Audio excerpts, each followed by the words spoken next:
I want you to be my wife.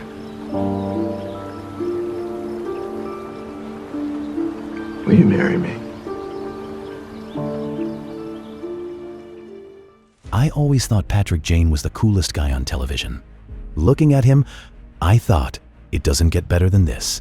He walks into a crime scene in a three-piece suit, kicks his feet up on some cop's desk, reads a man's entire life story off his shoelaces, and solves the case before anyone else has finished their coffee.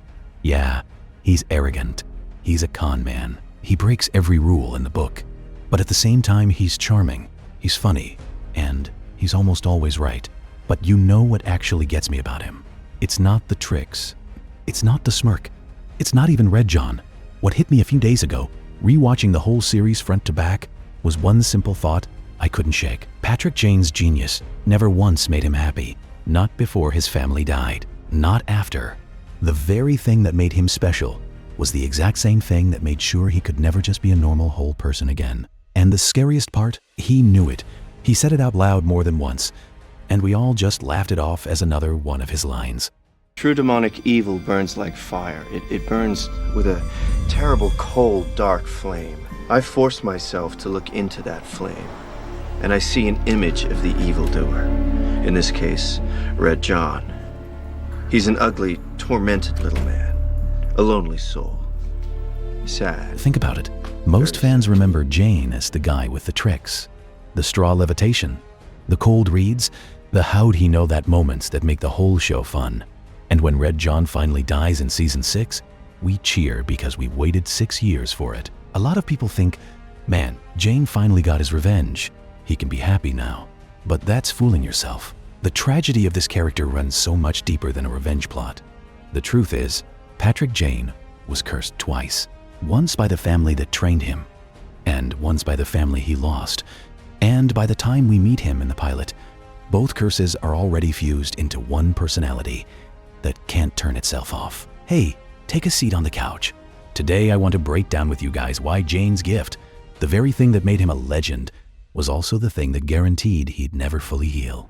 And why almost nobody talks about it that way. The curse started before Red John ever touched him. Here's what pisses me off the most when I really think about it. Everyone treats Jane's trauma as starting with his wife and daughter's murder. It didn't. It started decades before that, in a traveling carnival, with a father who saw his own son not as a child, but as a tool. The Jane family worked circuses and carnivals for generations. Almost 100 years of grifting, passed down like a trade. Jane was trained as a mentalist by his own father, not to connect with people, but to read them well enough to take their money. Think about what that actually does to a kid. Every single skill this man has, the eye contact, the warmth, the ability to make a stranger feel deeply understood in 90 seconds, was built as a weapon before it was ever allowed to be a gift. He wasn't taught to love people. He was taught to read people so precisely that loving them became optional. And that's the first curse. Long before Red John, Jane already couldn't experience a normal human interaction the way the rest of us do. Every conversation is a puzzle. Every person is a set of tells. Kimball Cho says it best, without even trying to be profound about it. Sit with that for a second. A coworker looks at this man and concludes, flat out, that losing his wife and daughter improved him. Not made him sadder, not made him more sympathetic, improved him because pre-tragedy, Jane was, by his own team's account, selfish, vain, and only interested in his own comfort. A guy with a Malibu house and his photo on magazine covers, using a genius-level gift purely to enrich himself. That's the whole tragedy in one line, and nobody clocks it because he says it so casually. He's not bragging, he's confessing. This gift that should have made him the most emotionally intelligent man alive instead made him a professional liar for money, because that's the only application anyone ever showed him for it. Here's the part that genuinely makes my blood run cold every time I rewatch it. Jane didn't lose his family despite his gift. He lost them because of it. On a talk show, showing off, he told a national television audience that Red John was pathetic, small, a lonely little man. He used the exact skill that made him famous, the performance, the cold reading, the theater of pretending to know things he didn't, to provoke the single most dangerous person he would ever encounter. And Red John didn't come for Jane. He came for Angela and Charlotte and left the smiley face on the wall. Think about what that does to a person's relationship with their own talent. Most people's gifts, even complicated ones, don't get anyone killed. Jane's did. Every single time for the rest of the series that he does the thing he's best at, showing off, performing, letting his ego lead the read, some part of him has to be replaying that night. And it's not really subtext. In Redemption, we find out that Angela herself begged him to walk away from the psychic act before it ever got that far. She saw it coming. He didn't listen. And that's the wound underneath every single "look how clever I am" moment for the rest of the show. His gift isn't just a party trick anymore after that. It's the murder weapon he handed to Red John himself.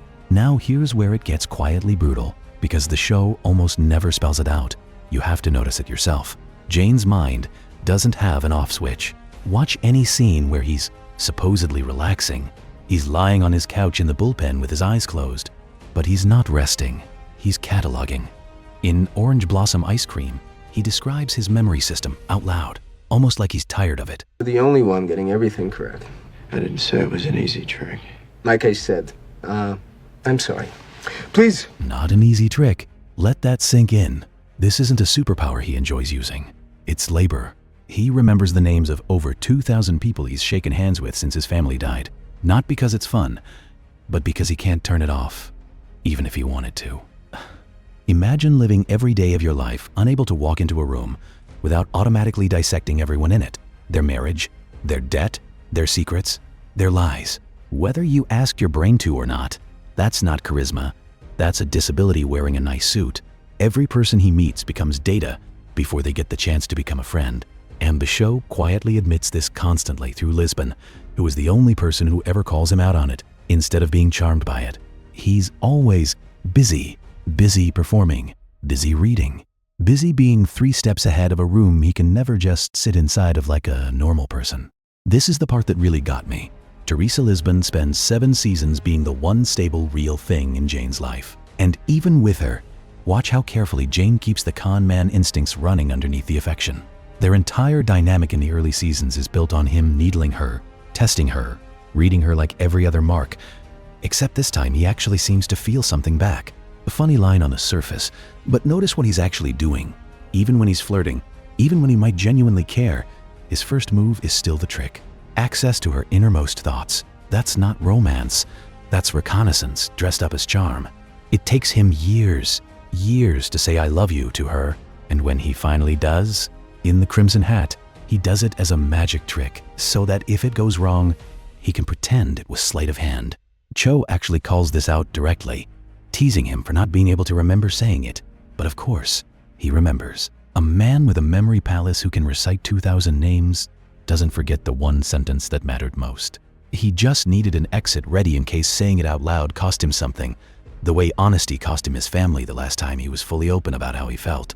And then we get to the ending everyone waited 6 seasons for. Jane finally corners Red John. He doesn't arrest him. He doesn't hand him to the CBI. He shoots him, chases him down, and strangles him with his bare hands. The same hands that used to do card tricks for grieving families on national television. And here's the gut punch nobody talks about enough. Killing Red John doesn't restore anything. It doesn't bring back Angela or Charlotte. It doesn't undo the fact that his gift got them killed in the first place. All it does is remove the target his genius had been aimed at for 6 years.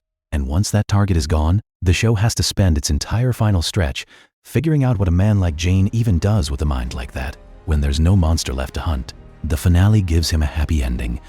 Lisbon, a new name, a quiet life. But watch how the show frames it. It's not a triumphant conclusion for the world's greatest mentalist. It's Jane finally being allowed to stop being the mentalist. He doesn't get to keep the gift and get the girl. He has to bury the identity that made him brilliant in order to become someone capable of actually being loved back. That's the quiet tragedy sitting underneath the fairy tale ending. The show is telling us, gently, that Patrick Jane's genius and Patrick Jane's happiness were never compatible. He had to choose. No matter how many times I rewatch the pilot, that opening scene where he deduces an entire family's secrets in about 90 seconds, walking through a crime scene like it's his living room, I can't just enjoy it as a party trick anymore, because I know what that same gift, aimed at the wrong audience one night on a talk show, actually cost him. Every clever read for the rest of the series carries that same ghost behind it.